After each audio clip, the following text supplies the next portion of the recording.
Hello, everyone. This is Dave Farnsworth. I'd like to welcome you to today's webinar, Renovating Regulation to Electrify Buildings, a guide for the handy regulator.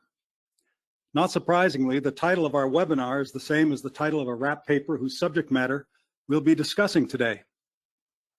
Before we get started in earnest, however, let me explain a couple of process-related points. Because there are a large number of you, we will keep you muted. You can submit questions, however, in the chat box, and we'll do our best to get to them. The webinar is going to run for 60 minutes, but we'll stay on for an additional half hour if there are more questions. And finally, you should also know that the webinar is being recorded today, so others unable to attend can enjoy it. In a few days, we'll send you the slides and a link to the recording. Jessica Shipley led this project for RAP with the assistance of some of her colleagues and from Asa Hopkins and Kenji Takahashi from Synapse Energy Economics. Today's webinar will explore the key points from our guide. Like the guide itself, the webinar will focus on about a half dozen topics. First, we'll provide definitions, then describe the lay of the land. In other words, the status quo, what's out there today. And third, we offer recommendations for renovating policies to clear away barriers to building electrification. Before we start talking about renovations, let's consider a little context. Just like new generations inherit old buildings, we also inherit policies. When they were initiated in the late 80s and subsequent years, many of today's policies helped enable intelligent and cost-effective energy use. But today, these worn-out policies limit our freedom because they narrow our choices. It's common knowledge today. Electric end-use technologies can provide utility ratepayers and their businesses and their families with services that we can now run on fossil fuel, but that electric technologies can do this at much greater levels of efficiency. Electrifying energy use in buildings has the potential to save real money for building owners, renters, whether they're businesses or families or individuals, to avoid significant global warming pollution and to make our homes safer and more comfortable. The flexible capabilities of many home energy technologies, such as smart thermostats, can turn a building into a thermal battery, allowing for pre-cooling or preheating its spaces and water supply. Because of this, electrified buildings can also help shift energy demand away from more expensive times to hours when prices are lower and when variable renewable resources are generating power. Furthermore, with pricing that reflects relevant power system conditions, utilities can encourage building owners and managers to use energy more intelligently than they currently do. This will save utilities money, and it will put downward pressure on electricity rates in your state. But for all of us to realize these opportunities, things have to change. Not only our buildings, but our policies as well. Today, when we look out across our nation and get a sense of the lay of the land, we see that fossil fuel dominates space heating and water heating, as illustrated here by this figure from EIA. In sharp contrast, there are numerous opportunities to get things done in more efficient, less costly, and a cleaner way, and to help buildings contribute to a more dynamic 21st century power system, rather than simply being another place where we continue to burn fossil fuel. But just as old buildings need renovations, so too do old policies that affect buildings. It's time to scrutinize many of them and to ask the question, do these policies help us and our economies, or are they barriers to available improvements that are laying right at our feet? To answer that today, we'll be looking at the following topics: access and equity, load flexibility and grid integrated buildings, rate design, efficiency policy and programs, building codes, and gas utility network extensions. So let's get started with access and equity. I define the term equity as fairness given the circumstances. Put another way, equity is fairness given the many barriers some of us currently face. Let's consider the lay of the land. The COVID pandemic has taught us that the public is not a monolith. It's not one thing. It's comprised of different communities, each with diverse strengths and vulnerabilities. For a program, from a program and a policy access perspective, for lower income families and disadvantaged communities, which often means communities of color, to fully participate in electrification programs is going to be difficult. Now, we probably all agree that the term poverty means that you don't have the money to pay for things you may want, but it also means you don't have the money to stop paying for things you no longer want and for which you seek alternatives. In concrete terms, on the one hand, how easy is it for a low-income family to move from a drafty apartment with natural gas amenities to a rental with electrified space conditioning and water heating? On the other hand, how easy is it for a family of means to do this? There is also what I refer to as the and equity challenge. How often in policy discussions these days do we hear the phrase and equity? While it's important that everybody consider the topic, we think it's also critical to recognize that equity considerations should not be an add-on, something bolted onto the tail end of an already designed process or program. It's for this reason that access and equity fit up front in RAP's guidebook. We think these issues should be woven into every consideration.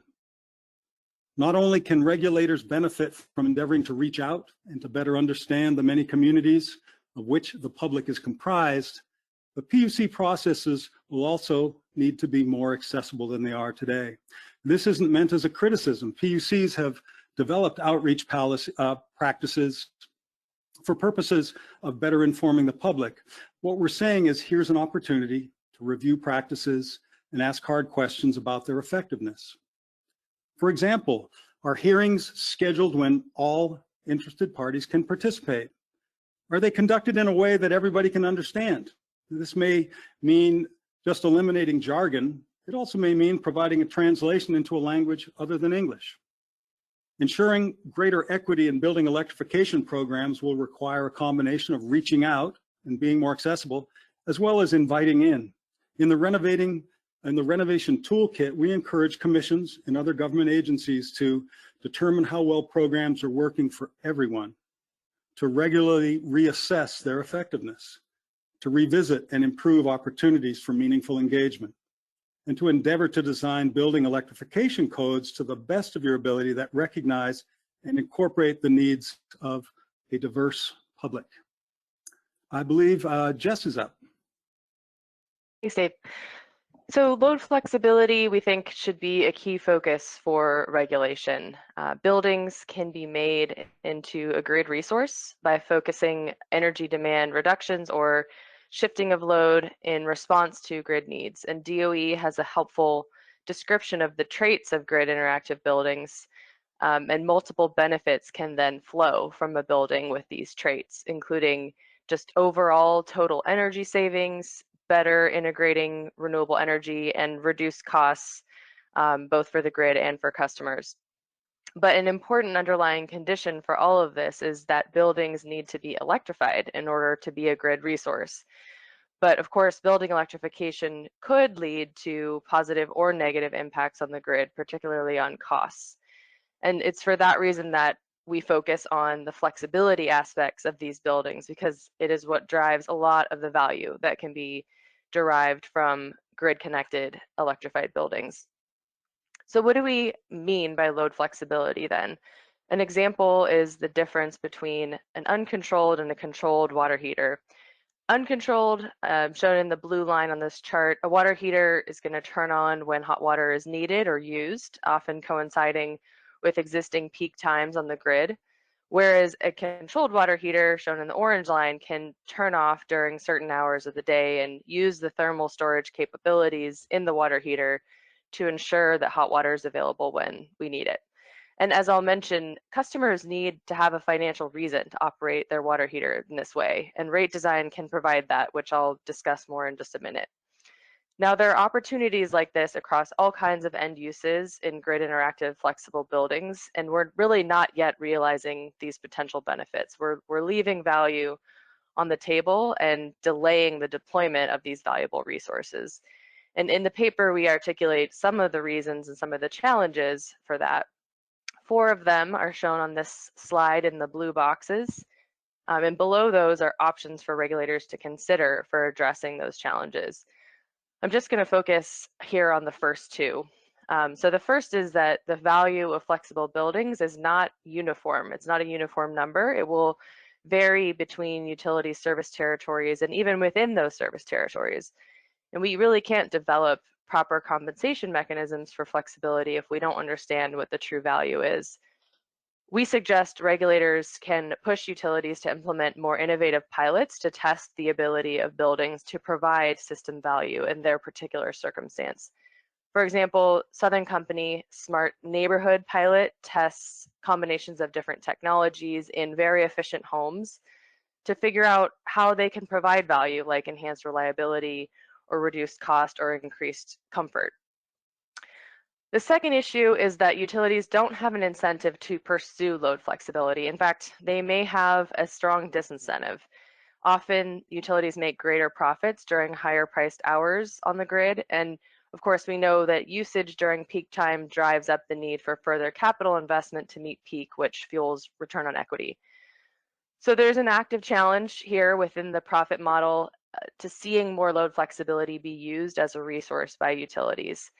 And we suggest that regulators can take this on by addressing the throughput incentive through decoupling or other means, and begin to work to neutralize the capital bias by giving incentives for things that align with our desired behavior. For example, Massachusetts gives incentives for energy efficiency programs that have a focus on both efficiency and peak demand savings, which gives utilities an incentive to enroll customers in both programs. So next, I want to spend a little bit of time talking about rate design. As I mentioned, it really affects whether flexible loads like the controllable water heater I talked about will be compensated for being flexible. And both electric and gas retail rate design affects the choices customers make, both about what source of energy to choose and then how they will then consume that energy. And so in the paper, we argue for 3 concepts to be addressed in rate design.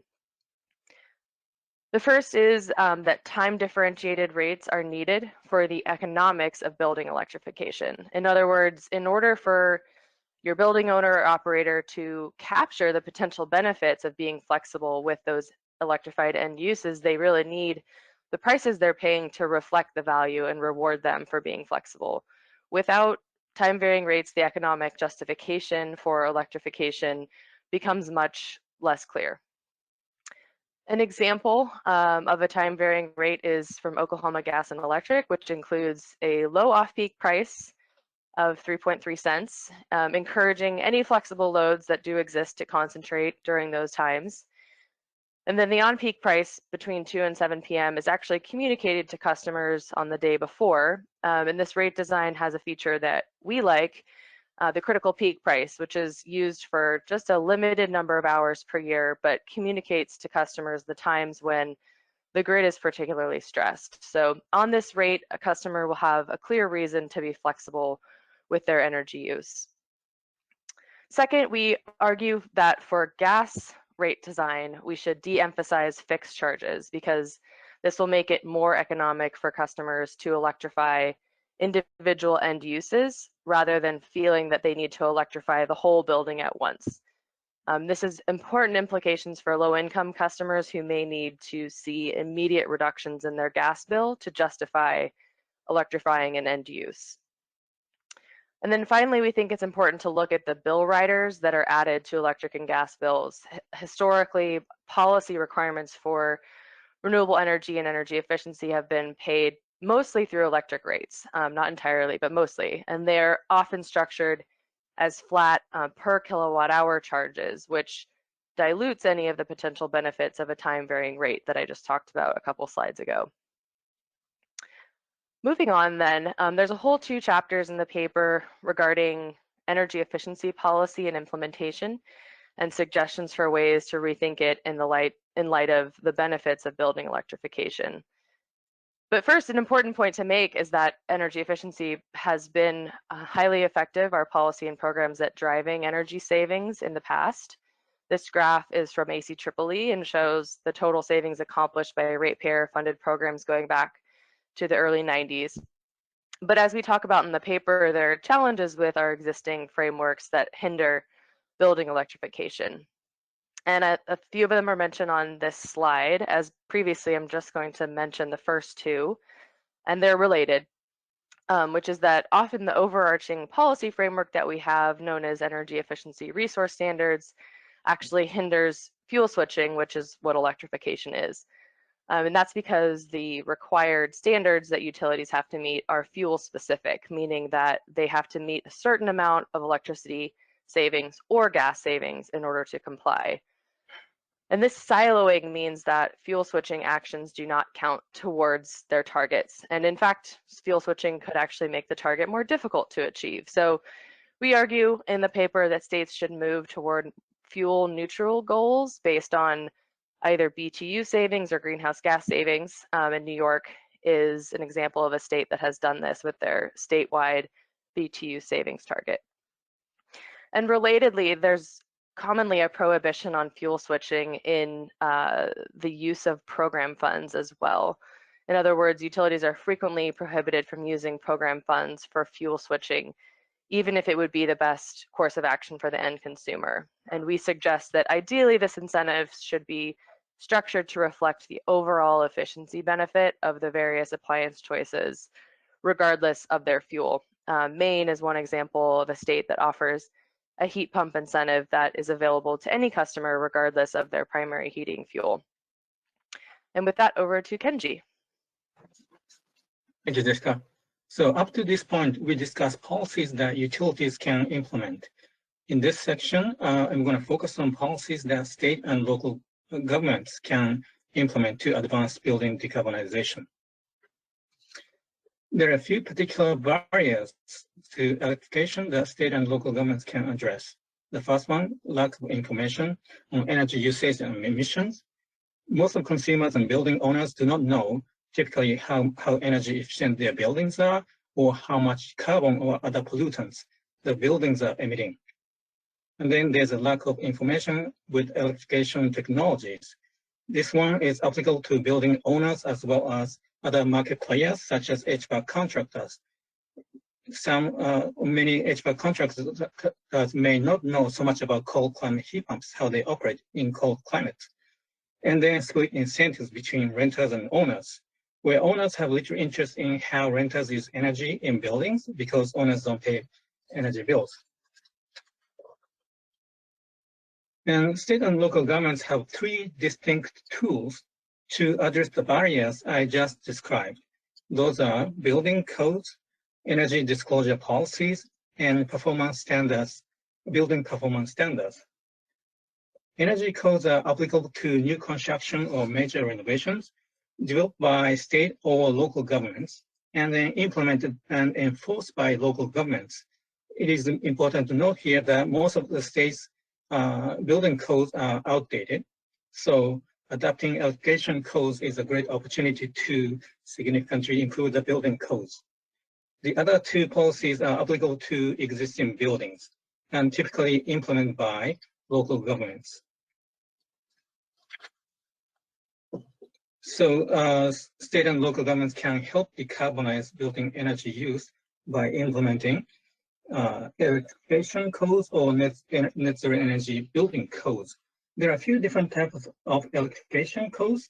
The first one is all electric codes, which require certain or all building end uses to be electrified.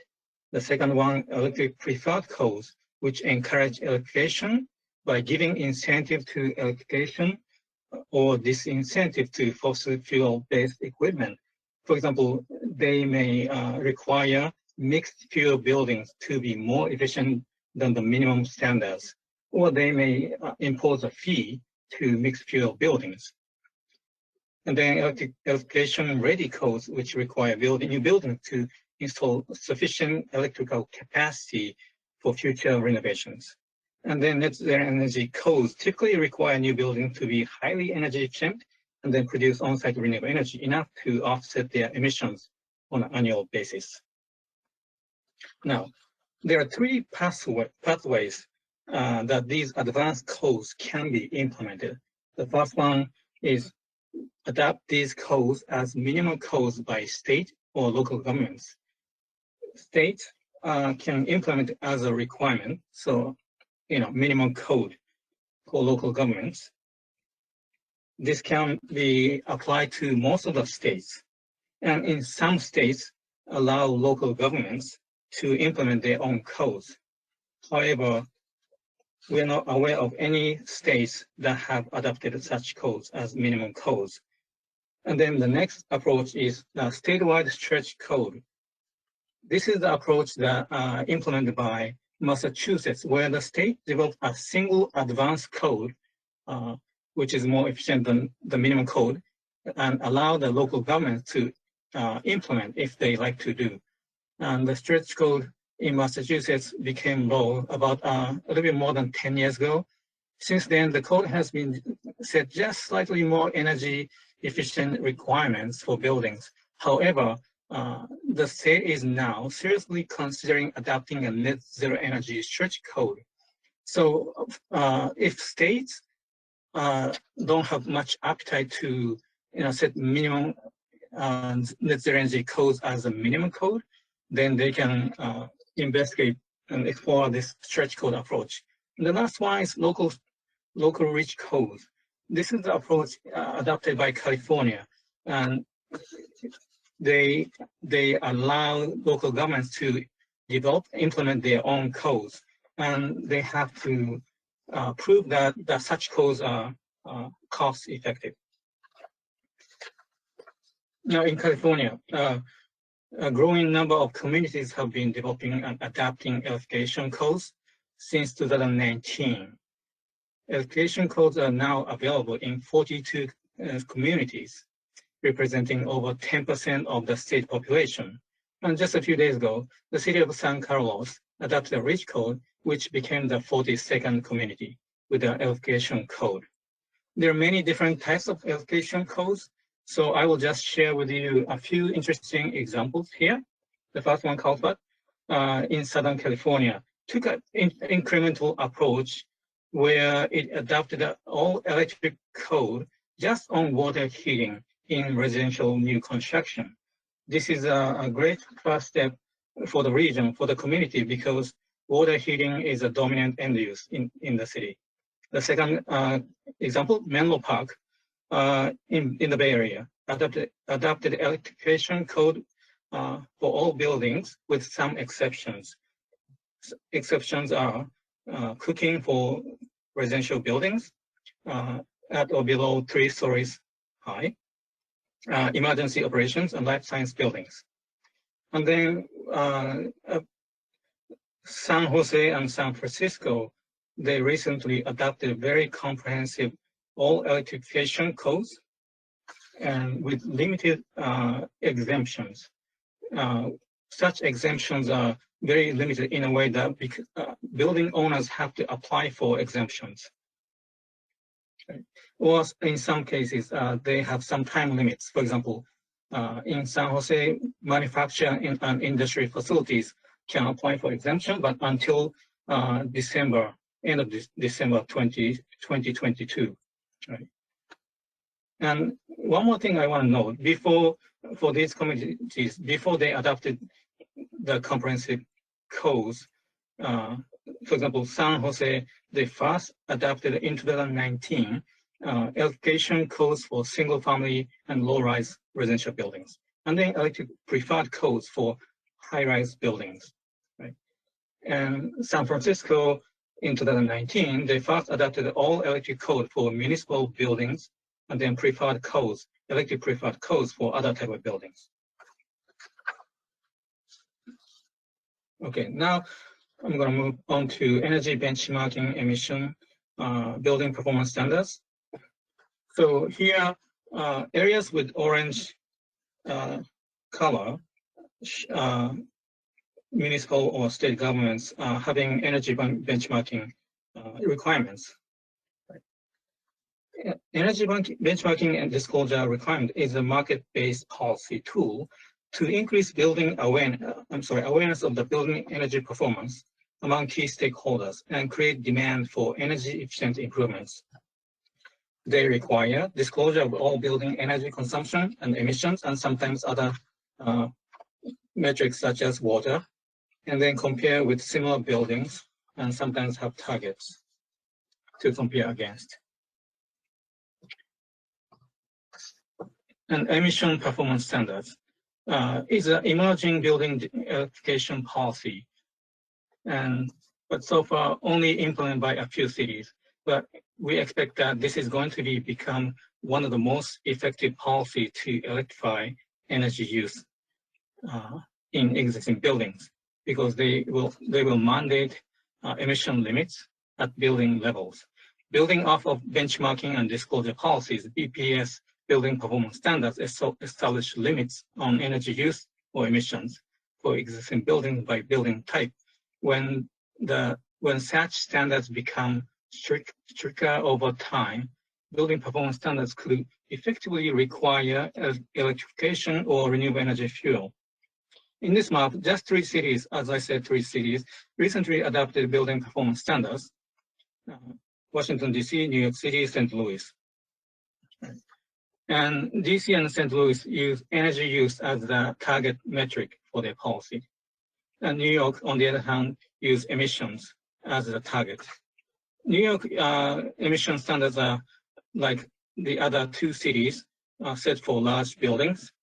More specifically, they set emission limits in CO2 per square footage by various building types for 2024 and 2030, with the 2030 limits substantially more stringent. When buildings owners do not comply with the limits, they need to pay a penalty. Now, Boston. So Boston has been working on developing their own building performance standards. Can you go to the next slide? Okay. So here I have great news to share with you. I just heard yesterday that Boston finalized its first draft building performance standard. I'm very happy to hear this, especially because Synapse has been assisting the city of Boston for about 1 year with this process.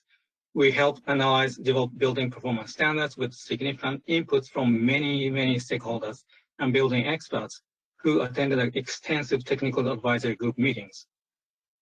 So as shown in this table, Boston is establishing targets by building through 2050. So as far as I'm concerned, I'm aware this is the first performance standard in the country that charts a path toward 100% carbon neutrality. It is also important to note that emission targets are very different by building type. The targets were developed based on our analysis of energy data for numerous buildings. This just to tell you that it is essential to have building energy data through the energy disclosure requirements. Thank you. To Asa. Thanks, Kenji. We're going to turn back from the state and local government regulation to the state utility regulation, and now particularly turn our attention to gas utilities. In particular, we're going to examine the question of building new gas infrastructure, like extensions and service lines to serve new customers. So a little bit of context, step back to first principles. There's underlying principles that are common across utility regulation. One of which is to try to avoid unnecessary costs. Utility regulators commonly have certificate of need proceedings before building a new power plant or transmission line, for example. The second principle is to align costs and benefits, that the customers who benefit from an investment should be the ones who pay for it.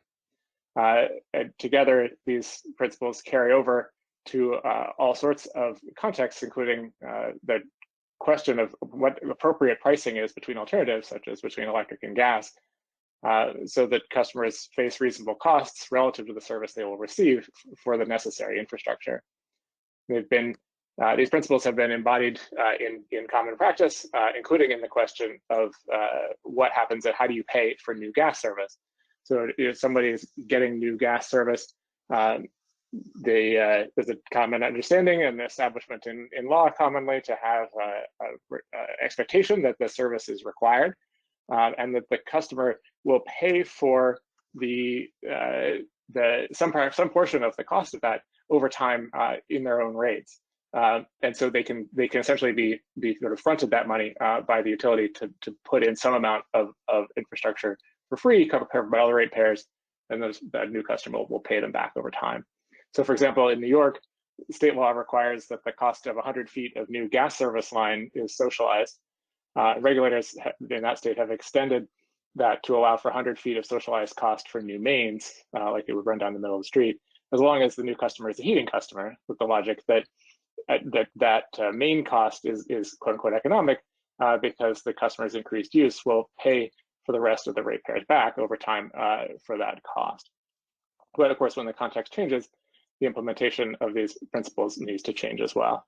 So as we've been discussing, new technologies make cost-effective electric heating service an option, especially with good rate designs and other things we've been talking about. So the cost of the gas extension is no longer strictly necessary. I would argue that electric service is necessary, given the increasing reliance of modern life on electricity, even to run any gas appliance. With emission reduction targets by 2050 in many places, simple math that assumes that the cost will be paid back for this new service will be paid back over many decades of steady use is simply no longer likely to be correct. So thinking about options about being consistent with those principles around need and cost, what are new things to consider? So first, reconsider whether the gas utility should actually have a blanket obligation to serve. When a new customer comes, does the gas utility have to offer service, and does that service have to be free or subsidized in some way? If it's not necessary to connect the customers to gas, or it just doesn't make economic sense, it may simply be time to say that the gas system is big enough, or at least that customers who wish to connect to it should do so at their own cost. This also raises the larger question of gas infrastructure planning approaches. Several states, including New York, Massachusetts, California, and Washington, D.C., have started dockets within the last year of one form or another to examine gas utility planning in the context of policy objectives for net zero emissions. Now, if we look at the cost front, a straightforward thing to do is simply to update the calculations that are used to determine what is quote unquote economic in terms of being paid back by the new customer. A new home today heated with gas will use a lot less gas than a building built 10, 20, or 30 years ago, is the impact of those building codes Kenji was just talking about. So that customer is simply going to pay a lot less into the gas system over time. And of course, that's before we look at how long that customer will use gas before switching to a heat pump. Assuming a multi-decade depreciation time may simply be incorrect. Jess mentioned the main program offering heat pump subsidies, heat pump incentives for folks regardless of their current fuel. That could mean that the state has at the same time a proposal to subsidize essentially the cost of connecting to the gas, but also subsidizing the cost of getting off of gas. Gas tariffs are typically pretty opaque. You go back just a second. Gas tariffs are typically opaque about how the calculation of economic value is performed. It's possible that regulators haven't actually evaluated the terms of the equations or haven't done so in many years, and we suggest it's probably time to check the math. We also consider whether increased electric consumption in an electrification context justifies socializing investment in helping customers electrify using the same logic, such as through increasing the capacity of electric services. And of course, in the interest of having all the costs included in the calculation, states might consider adding a cost for greenhouse gas emissions associated with the new service to make sure that all costs are reflected. So I want to come back around to close the circle on equity, because I think equity is one of the main reasons to think well ahead about what's going on with the gas system and why it's important to get that right. So equity between customers matters. If we look at how costs are allocated between customers over time, we want to avoid shifting costs to the future when today's customers are benefiting as much or more than future customers will from that infrastructure. This matters for the future of the gas system because the utility will seek to recover the sunk costs of the gas system while the system is in use. But if they don't allocate the costs carefully over time, they could have a lot of costs left to recover and few customers left to charge for those costs. In particular, absent policy intervention, those customers are more likely to be low income and renters because of the barriers we've discussed that those groups face in being able to change their systems to electric options.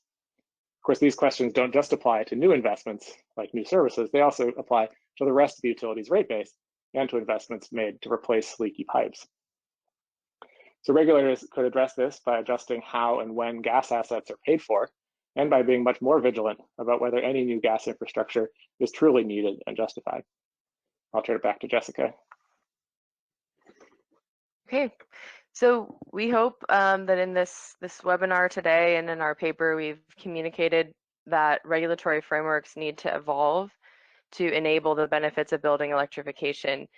Also that certainly barriers do exist in existing regulation and policy today, but there are options available for decision makers to take action. And in the paper and today, we hope we've laid out options that can help ensure building electrification is more equitable, ways to update energy efficiency policy and programs, key considerations for capturing the full value of flexible buildings, essential updates to building codes and performance standards, and finally, steps regulators can take to evaluate the gas network and service expansion on a level playing field with electrification. We think action in these key areas will enable a transition to electrified buildings that keeps costs down, enhances equity, and makes environmental policy goals achievable. And with that, we are concluding our presentation portion and handing it over to you, Dave, to start off with any questions we've gotten. Great, thank you, Jess. Kenji and Asa, thanks very much. We do have questions coming in here, and so let's jump on it. This is I'll toss this out to whomever wants to take it. Would you agree that it's suboptimal? It's a suboptimal solution to merely shift the timing of inefficient load.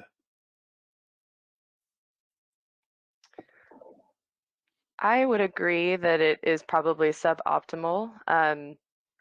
Ideally, we would be using the most efficient end uses possible. Fortunately, a lot of the new electric appliances that we're talking about here are quite efficient.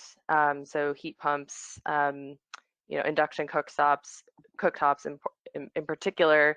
So maybe the questioner is referring to maybe electric resistance heating as being an inefficient way to use electricity, and I would certainly agree with that. However, I do think it's better to shift the timing of inefficient load than to not shift it at all, which maybe the questioner would also agree with. I think as we're moving toward lower and lower carbon resources on the grid, if what we care about is ensuring that energy uses overall are decarbonized, what we really need to be focused on is making sure we're using energy during those times when renewable energy is available. And in fact, some parts of the country have times of day where renewable resources are so abundant that they're being curtailed. So really the concern might be more to just ensure that we're using as much of those resources as we can while they're available. Those are some thoughts. I don't know if others have other answers. Great, Jess, thank you. Here's a related question. If you switch to a fuel neutral energy efficiency resource standard, how do you ensure that utility doesn't skimp on saving their own energy and emphasize efforts to save others fuel and build their own load through electrification? Yeah, this is a really great question that we do talk about in the paper. In the interest of time, kind of skipped over some of that in the webinar itself. I think one thing that states can consider is setting up a fuel neutral target, but within that having some specific electricity savings targets for utilities that can essentially require utilities to continue looking for the most efficient ways to electrify. I don't have the examples off the top of my head, but there are a couple of states that have included electricity savings targets as well as a fuel neutral or a greenhouse gas type target. I think that's one option, but it's certainly, I think, a concern and is well taken, comment well taken.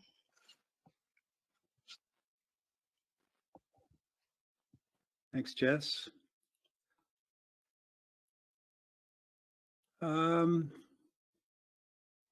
How do you deal with this in colder areas where heat pumps are marginal and the industry is not on board yet? So I think, I mean, in the examples that we saw, like in Kenji's presentation, for example, you know, a lot of this is really pretty regional. In Southern California, it's about water heating. You know, in other places, it'll be about you know, adding flexibility to integrate particular, you know, kinds of renewables in an island context or other things. So, you know, I think the solutions are going to be regional, and I think the solutions in you know, the colder you get, the more that temperature is what's going to drive, you know, what the approach needs to be and make sense. You know, it means maybe more emphasis on ground source heat pumps. It means maybe more emphasis on market transformation programs, other ways of pulling newer generations of higher performant cold climate products into the mix. And you know, the timelines may need to be different as well. You know, some colder places like northern New England have oil and propane.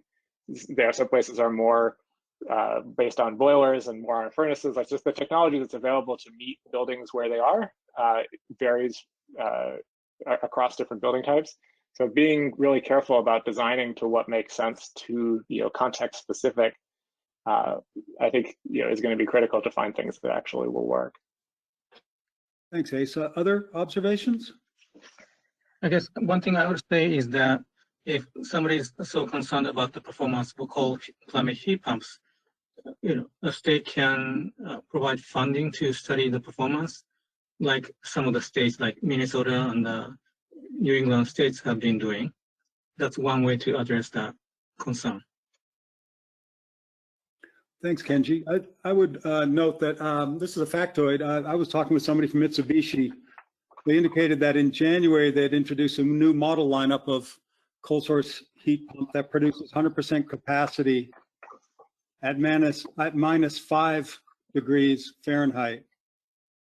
And the prior models were 100% at 5 degrees Fahrenheit. So I think the assumption that the technology may not be up to it is something that some folks probably would push back on a little bit.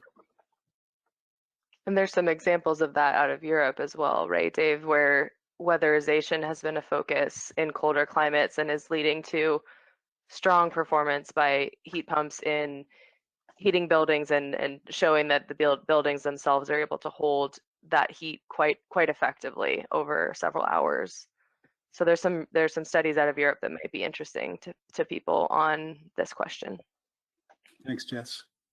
Here's a question and an observation for Kenji. What is the status of the proposed Boston BPS? Will there be any demand flexibility provisions in it? Also, please be aware of the Institute for Market Transformation's model BPS ordinance that does include optional coincident peak related provisions. Also, New York City, BPS includes building owner option to request use of time differentiated approach to calculate emissions limit compliance. Great. Yeah, thank you. Yeah, thank you for the question.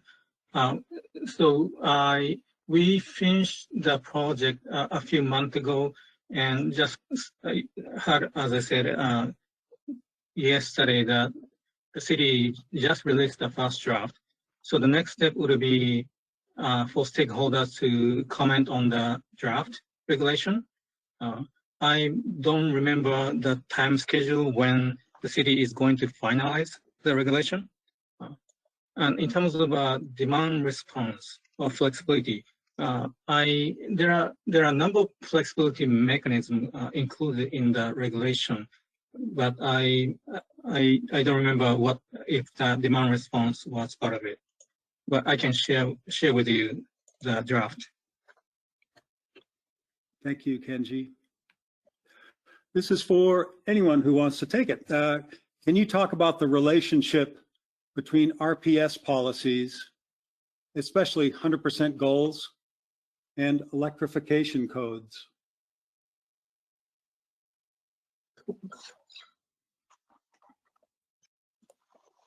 Well, I think they go very well together. You know, that in order for electrification to be helping a state meet its greenhouse gas obligations, you would want the incremental electricity consumption to be as carbon free as possible. And if you're pushing also to 100%, then that could work really well. The grid flexibility piece is also a really key piece there, where 100% renewable grid, you know, many of the studies and analyses of what it means to get to that level of renewables, given the variable nature of many renewable supplies, is that you're switching from a sort of time of use to a time of renewables paradigm, and getting folks to use that flexibility to power their buildings. Yeah, those pieces. It might be that in addition to the RPS policy making the building electrification policy make sense, the building electrification policy also makes the 100% renewable goal more achievable. Thanks, Asa. Any other thoughts there? I guess this is not about building codes, but I can give you example using the building performance standards. So Boston, when it developed its draft building performance standards, it assumed zero emission renewable energy by 2050, setting when they're setting the emission targets for each building type over time. Thank you, Kenji.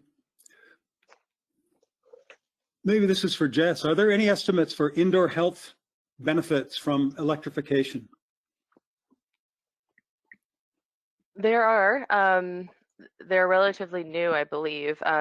There's a recent analysis, gosh, I think it was sometime last year, Rocky Mountain Institute analyzed some of the negative air quality impacts from cooking indoors with gas. And if I recall correctly, their findings were that various types of gas stove and gas oven use can cause indoor nitrous oxide measurements to be higher than both the indoor and outdoor standards for that pollutant, leading to what they found increased risk of respiratory problems, particularly for children. So that, that's a downside, I guess, of gas use indoors, but on the flip side could be a positive health benefit of moving away from directly burning fossil fuels in our homes. So that would be one resource I would point to. I don't recall off the top of my head if there was a dollar estimate on that benefit, but that would be a resource I'd point the person to. Thanks, Jess. How do we navigate the transition with electric and methane services provided by separate investor-owned utilities? Yeah, so I think this gets to really the heart of some of the issues that Asa started to raise, and actually goes beyond what we really covered in our paper. But I think that navigating this transition is really going to fall to regulators. It will require leadership and utilizing the convening and the discovery power that commissions have. I think it's important for regulators to start talking about this transition, and some states have started to do that through sort of broad policy investigations. There are maybe a couple of specific ideas to think about, one of which we touched on very briefly in the paper, which is that where possible, thinking about joint planning or planning that ensures that utilities planning across gas and electric are relevant and talking to one another is something to start thinking about. One maybe initial step within that that regulators could consider is looking at non-pipeline alternatives. So kind of a gas system analogy to a non-wires solution, where options like pursuing energy efficiency or electrification could be analyzed as an alternative to expanding or upgrading the gas system. That could be a way to kind of start down the path of navigating this transition and analyzing some of the options that are available. I don't know, Asa or Kenji, if you have other thoughts. Yeah, I would mention that Con Edison in New York State New York City, they have a non-pipeline alternative pilot program where they are giving incentive to heat pumps, although it is a gas side of the company.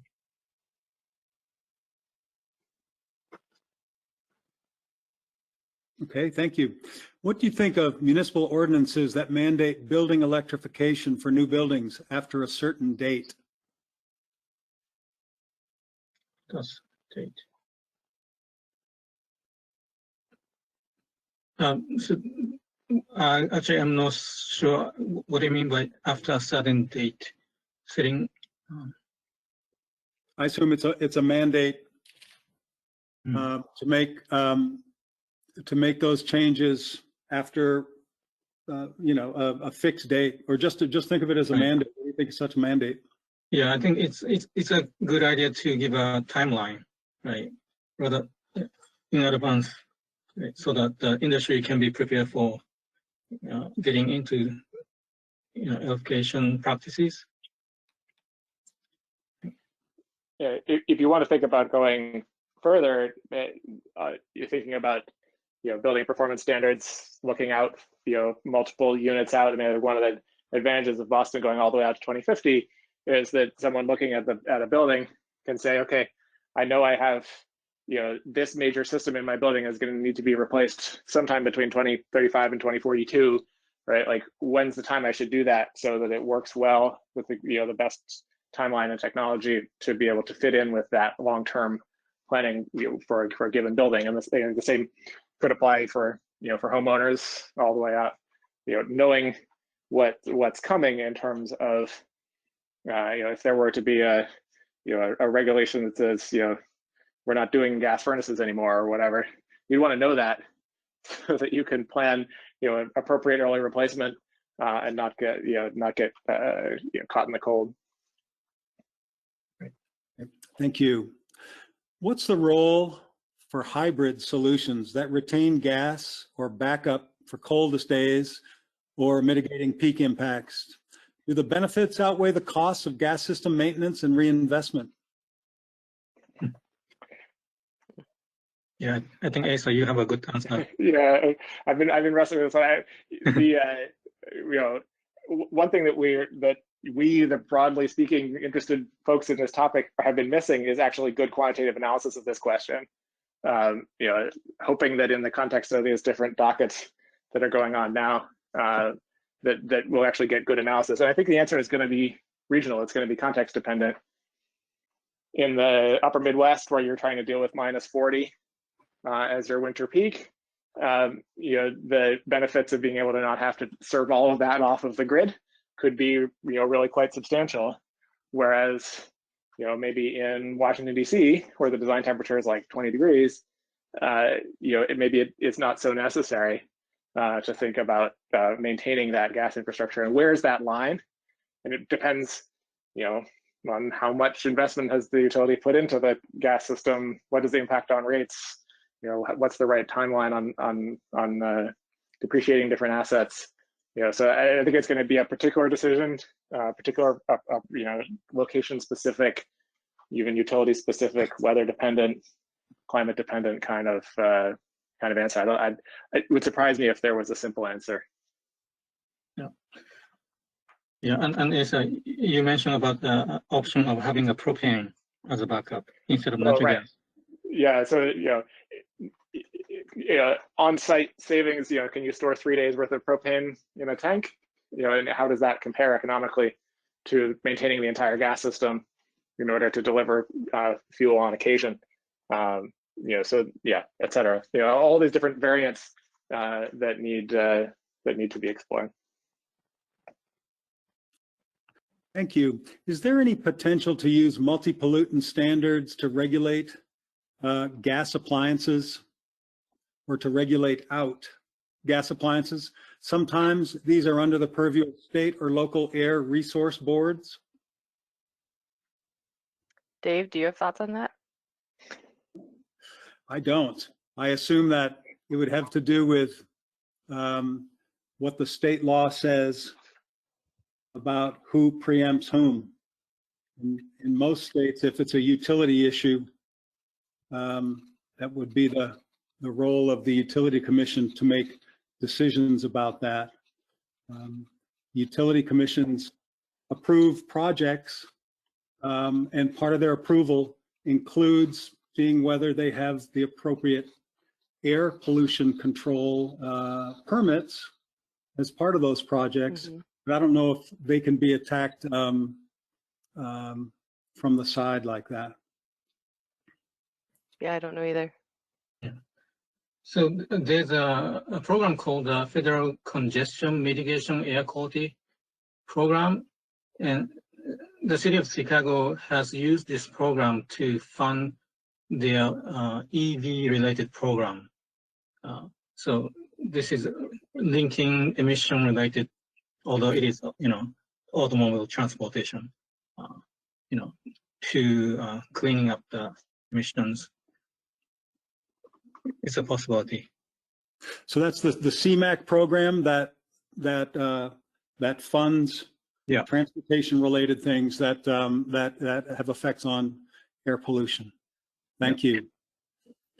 Well, I would say that that question almost stumped the panel here, but let's try another one here. See how this goes. Massachusetts ruled that a locally adopted electric code was preempted by the state code. How did California cities and towns get around preemption from California's statewide code?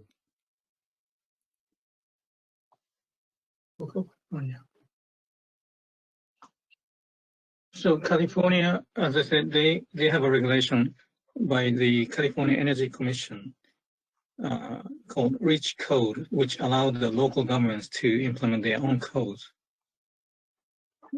They have a totally different situation from other states. Okay. So is it is the Massachusetts situation, is that being considered in the legislature now? Is that what's going on? Is that the status?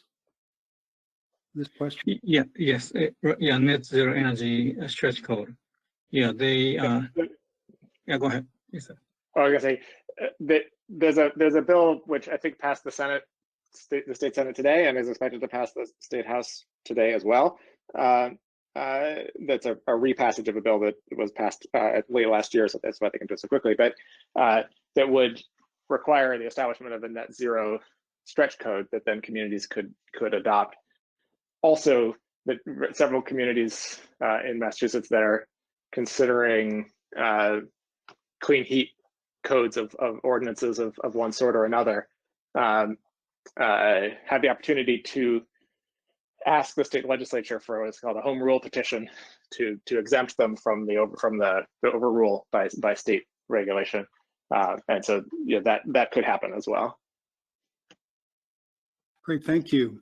So, folks, I think we've about come to the top of the hour, and as I mentioned, this is the point at which we end the regulation time and the recording. I just wanted to point out we'd like you to remember that regulatory frameworks will need to evolve in order to accommodate the building electrification opportunities that are out there, and that there are barriers both in regulation and policy, but a lot of opportunities for decision makers to take this issue on. Thanks to Kenji, Takahashi, and Asa Hopkins. On behalf of Jess Shipley, this is Dave Farnsworth. Thank you so much for joining us today. If you want to stick around, we have more questions, and we will start things up in just about 5 seconds.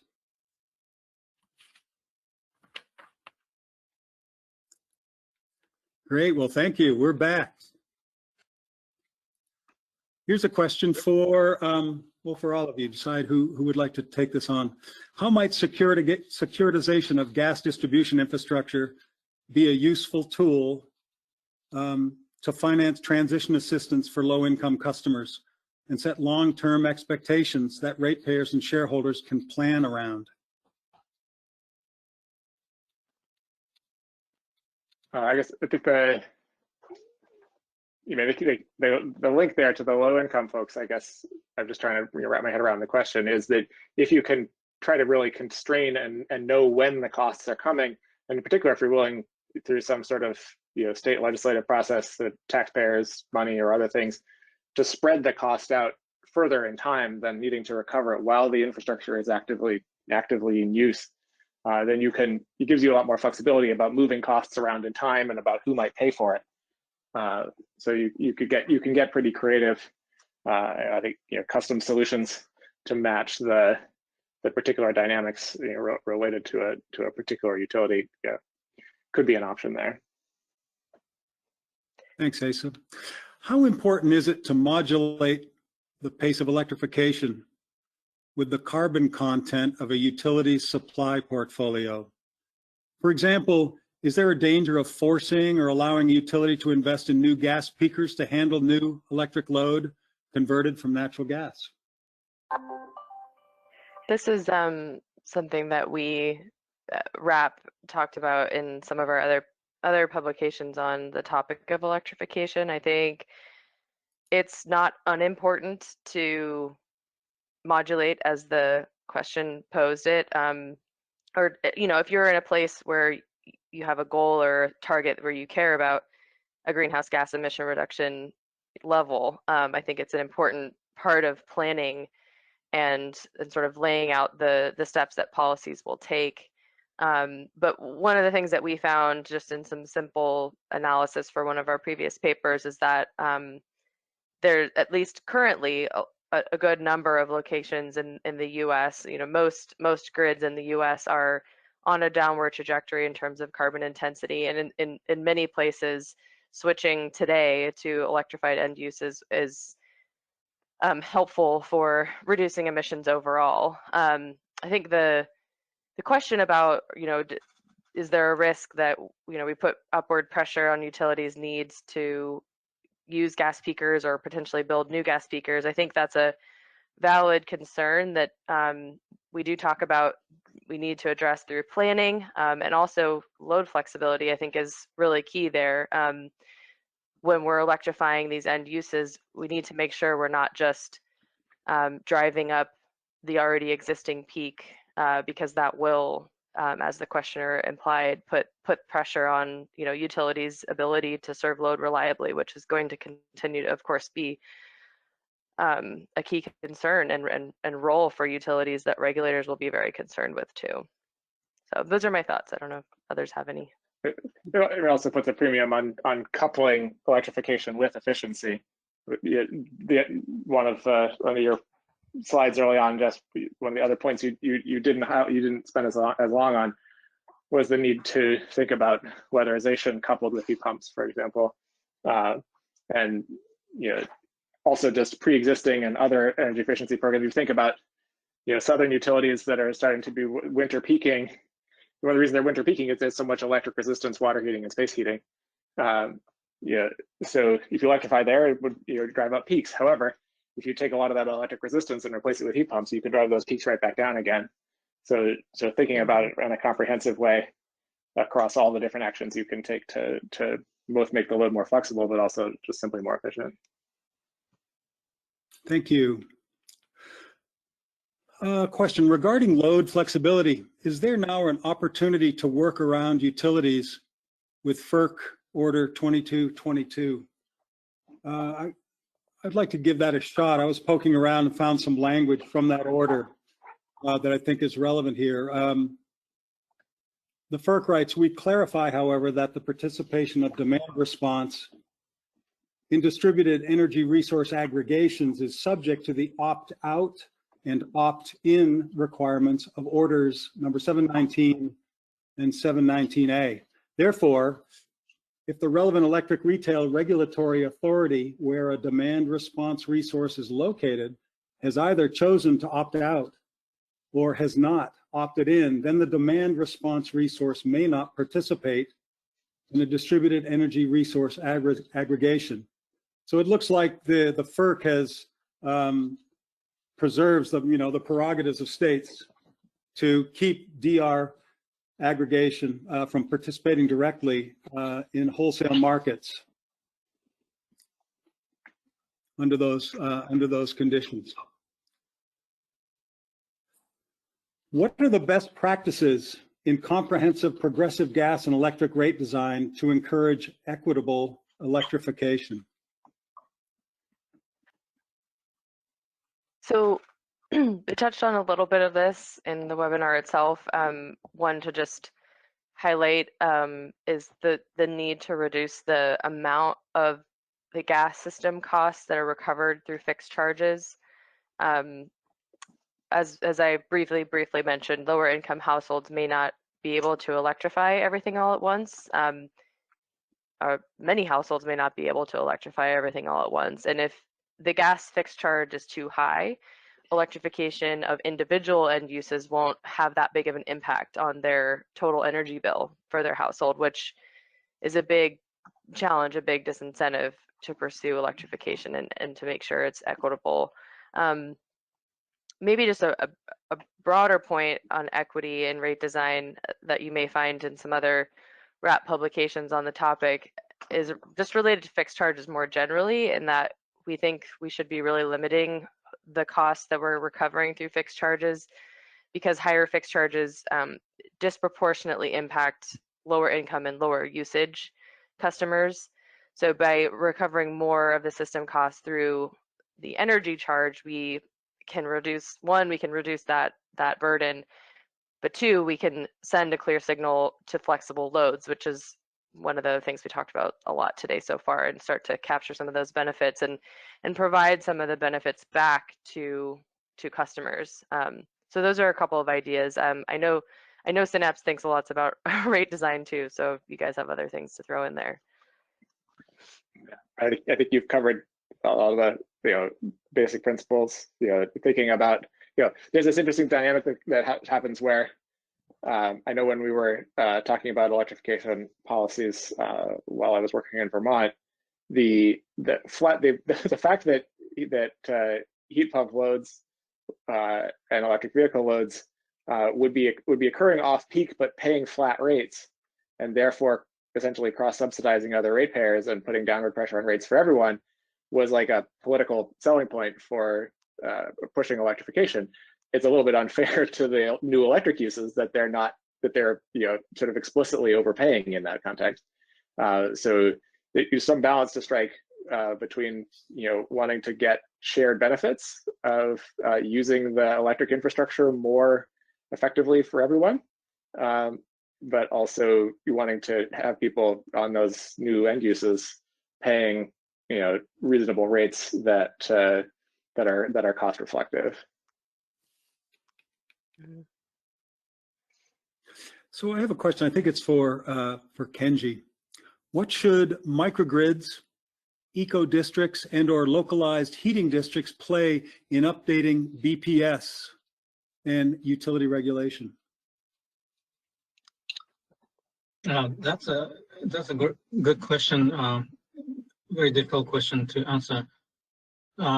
So Boston has some district heating systems, and the question is like how they can transition to decarbonized fuel over time. I think if it's not steam system, they can try like European approaches where they use heat pump to provide water heating through heat pumps and have the cleaner district heating system. If it's steam, I think there are some technologies that can produce heat pump that can produce steam, but I'm not so sure. I don't know so much about that technology. I'm not sure if there's any other options. Asa, do you have any thoughts?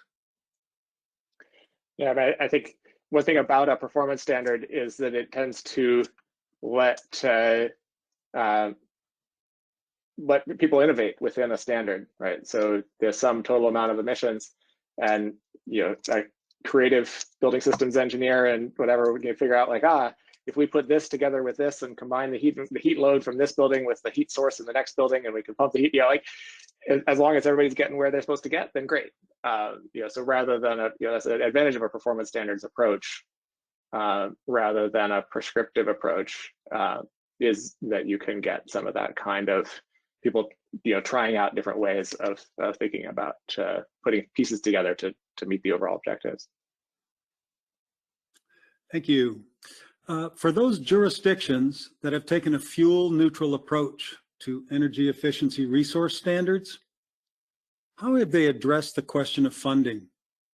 For example, using electric ratepayer funds to support electrification of unregulated fuels and end uses.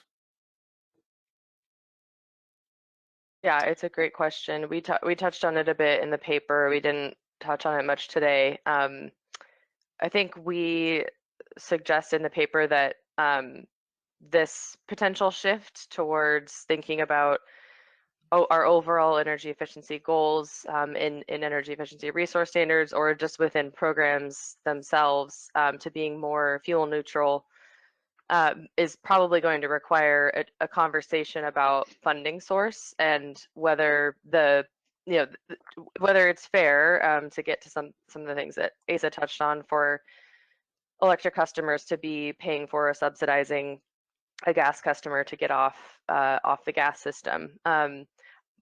To my knowledge, and this is, I would love for others to weigh in, the states that have moved in this direction are still allowing, or are allowing, their existing program funds to be used for these new measures. So they've sort of adjusted the goals and adjusted the measures that can be used to meet those goals, but are allowing the kind of existing program funds to be used for that. Whether that will continue into the future, I think, we suggest that there's probably some broader policy conversations that need to happen about what's appropriate. It can definitely happen that you end up with so many different, I guess what I call colors of money. The different pots of money are only allowed to be used for particular things, and they're raised from this person to be paid for that thing. There's something to be said for that approach, where you can really trace, like, it's justified to ask this person to pay because they're getting the following benefits. On the other hand, it can get too doctrinaire and too strict. So there's some balance to strike there between saying that you want to be really careful about tracking every dollar, and then spending a whole lot of time and Sturm and Drang trying to fight, like, oh, like this $1 million was spent from the wrong pot. At some point, broadly speaking, that ratepayers and the taxpayers of the different utilities are broadly the same set of people. Yes, it's some distributional effect, but maybe actually just state policy, legislative answer, stepping in, saying, all right, broadly speaking, this is how this is supposed to happen, could be a clarifying and necessary step if it gets out of hand. Thanks, Asa. Yeah. Kenji. Actually, let me give you a few examples within the current constraints. So, Maine and Vermont, maybe the states, or even Massachusetts and the states, using proceeds from regional greenhouse gas emission program to fund the fuel switching programs within the EE program framework. So that is different from ratepayer money. Right? And then state of Massachusetts, they have a state fund, Clean Energy Center. They are funding fuel switching, right? And then again, this is different from ratepayer money. So there are different ways to promote fuel switching. Thanks, Kenji. Thanks, folks. I was just going to observe that if you have a fuel neutral efficiency standard, perhaps a funding neutral aspect of that standard would be useful. In other words, if you have regulated electricity contributing to efficiency programs, regulated natural gas contributing to those programs, but you don't have, here the case was unregulated fuels, you don't have propane or heating oil contributing, then perhaps they should be contributing. That could be based on the carbon content of the fuel. It could be based on some comparison to what the other fuels, electricity and natural gas, are paying. If they're paying 5%, then perhaps these fuels could contribute that amount as well. So being funding neutral as well as fuel neutral. Do you recommend demand charges be used when electrifying buildings?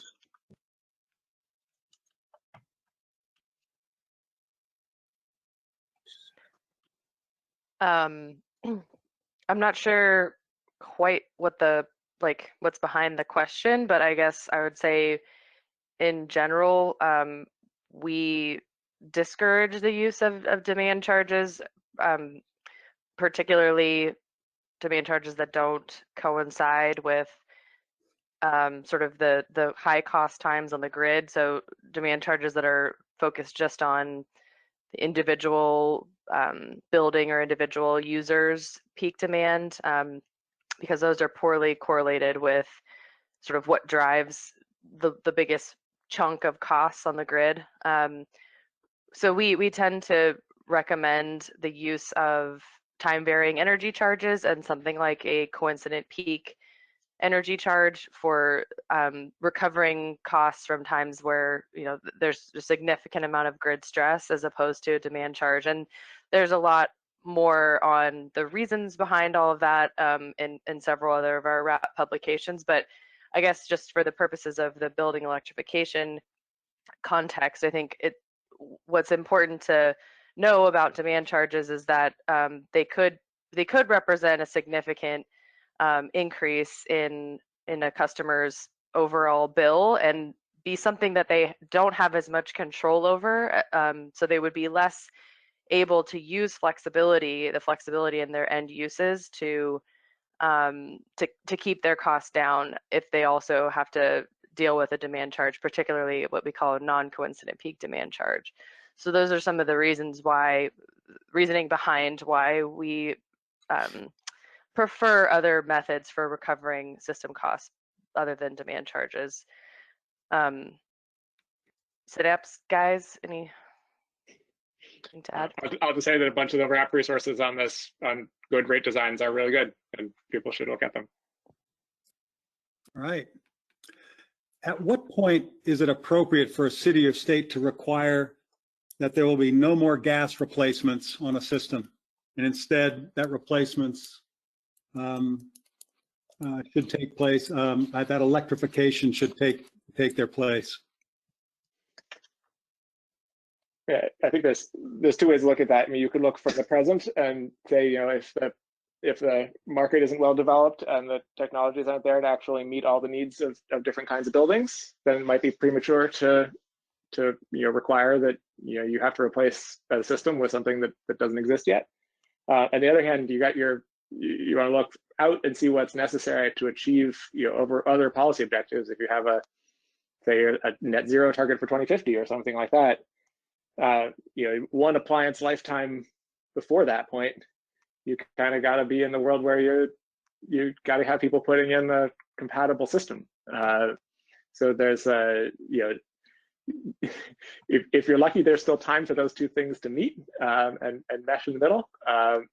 But you could see somebody with a 2050 target thinking that 15 and 20 years before that would be a time frame when when you would be thinking that it was time to not be putting more gas systems out there. You see this happening already with electric vehicles, where countries are declaring that only zero, or even states are declaring nothing but zero emission vehicles after 2030 or 2035 in order to make sure that the fleet has time to turn over faster. So there's some, you want to have lead time, but you also want to think about the timescales for equipment turnover to give people and the overall system time to get where it needs to get. Thanks, Asa. How can retrofits be done through an equity lens?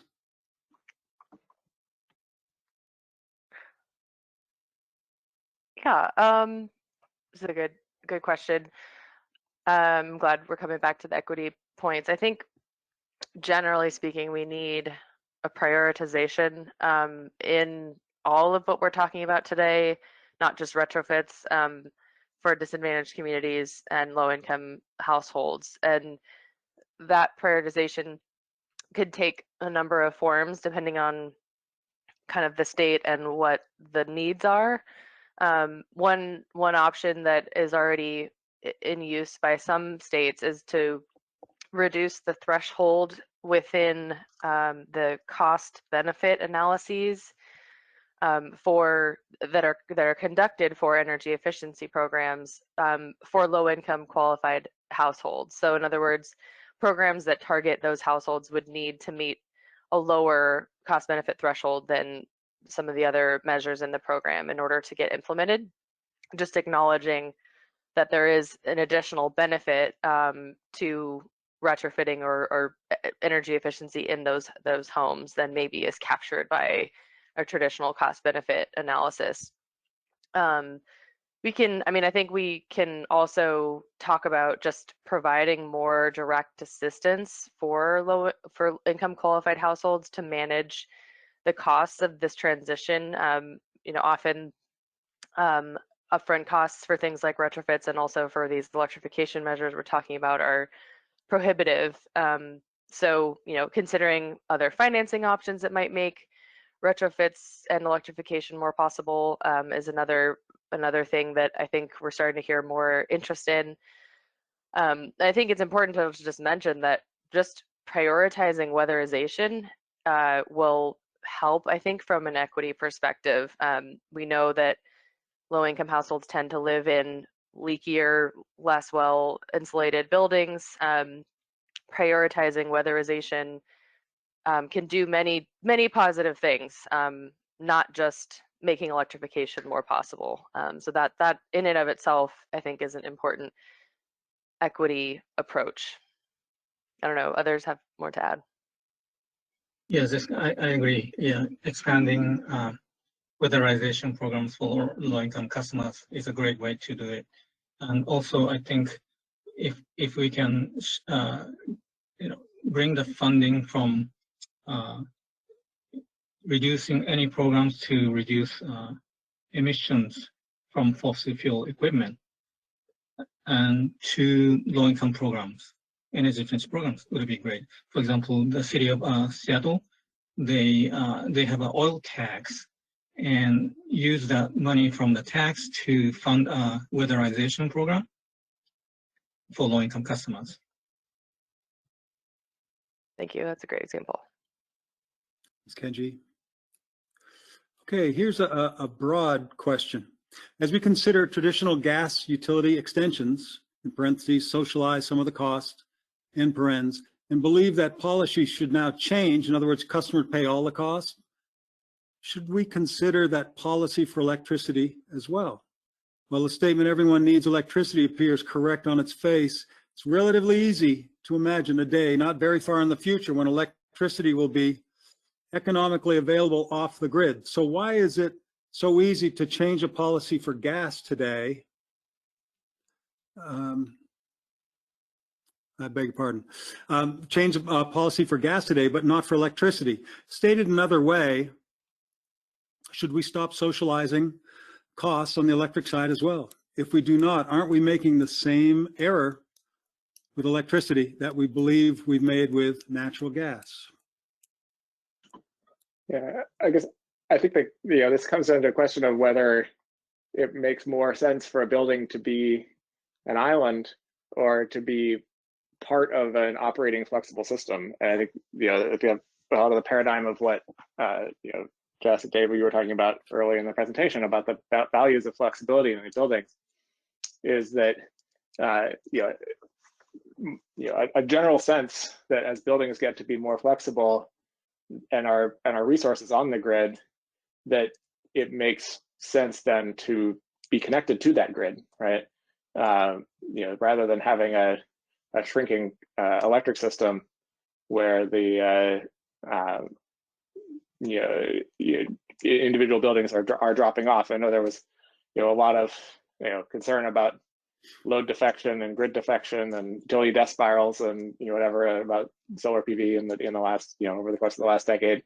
But I think one of the upshots of people really looking into that was figuring out that actually distributed energy resources as resources on the grid appropriately compensated actually makes a lot of sense for the buildings to not every one has to be its own island and can separate out.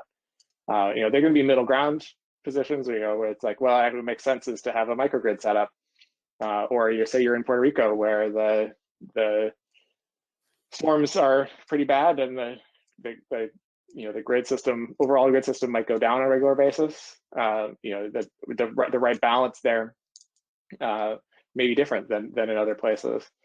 Similarly, it's been true for a long time that for folks who have a very long line extension, like, the initial, the service line from a suburban house to the street is a different question from a half-mile line to a new rural house, and the cost of that line extension may be, given the cost of solar and PV, solar PV and batteries, it makes more sense for customers to who would have quite a long line extension cost, for the utility to say, why don't you think about doing this with solar and batteries, right, and not actually connecting.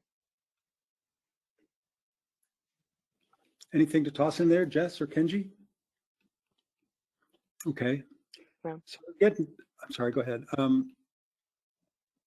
Next question. Are there innovative approaches to federal or state equipment efficient standards that can encourage electrification?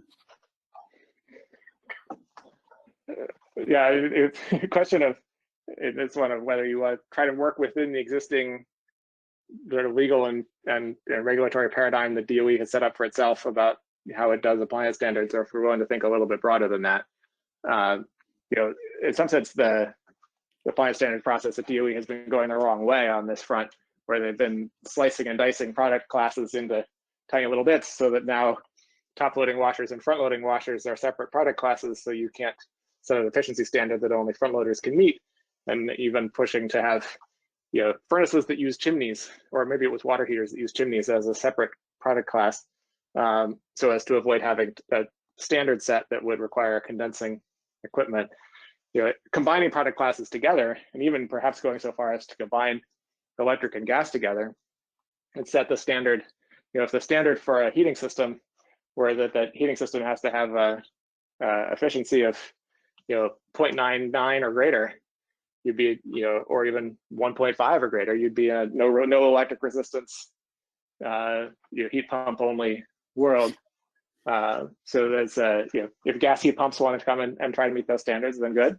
But going the other way in terms of thinking about combining those product classes together.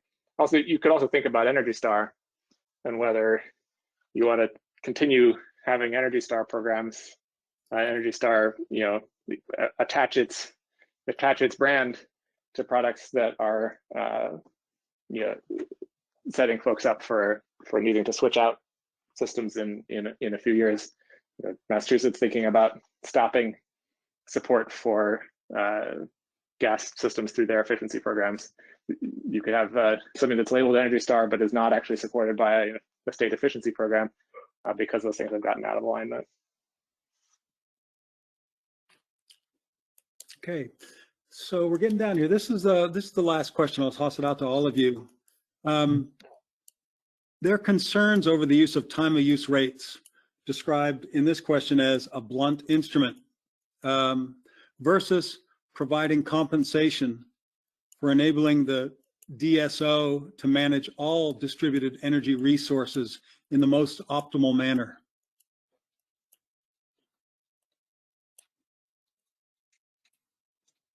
I'm not sure I'm totally getting a question out of that, but I think, well, yes, I do think, I agree that time of use rates can be a blunt instrument. I mean, sometimes the time periods are sort of quite large and lump together a lot of different possible drivers of costs into a time period. So more granular time varying rates can sort of start to help with that. Of course, moving more towards real-time pricing, where customers have the ability to respond, is another possible option. I don't know if others have comments on the DSO approach in the limited time we have. The question would be a sort of whether the added benefit from locational pieces, rates tend to be postage stamp. So you want to think about whether you have locational pricing, and then you're in a world of sort of distribution level markets, right? In that, the likelihood that a building owner is actively directly participating there rather than working through some sort of aggregator, like what the building sees is whatever the program the aggregator offers, which maybe is a slightly tailored version of what might look like rates, right? At some point, it's like there's the building, there's like something that looks like someone trying to aggregate those things together, and then there's the overall system. And whether that someone trying to aggregate things together is a third party or the utility, maybe that's a a matter of local preference. Mhm. Great. Well, listen, thank you, Kenji, Takahashi, and Asa Hopkins, and Jess Shipley, and Donna Brudkowski for organizing this. This is Dave Farnsworth. Thank you all for joining us. As I mentioned earlier on, in a few days, we will get you a link to this recording and also a copy of the slides. Thanks again, everybody, for joining us today.